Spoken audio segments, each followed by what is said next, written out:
rêve. Galope, galope ou crève. Le galop c'est ma loi, c'est moi.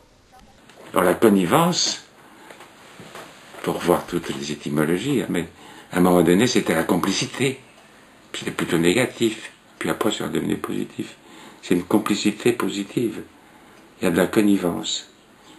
Et puis je dis souvent la connivence, le maître de la connivence, c'est justement de ne pas avoir l'air de, et justement d'être là, indirect. Et le maître de la connivence, je dis c'est le chat. Parce que connivence, ça veut dire fermer les yeux. Juste ce qu'il faut, qu'il y ait juste une... Comme un chat qui dort, il sait tout ce qui se passe autour. Et bien ça, c'est à peu près ce qui se développe. Il y a de la connivence.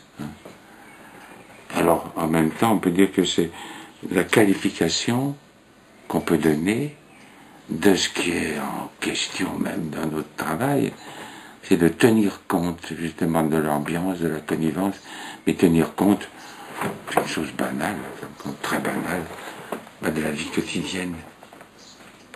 Alors, la vie quotidienne, c'est, je dis souvent, j'avais fait même un séminaire à Sainte-Anne uniquement toute une année, il y a 20 ans, sur la vie quotidienne.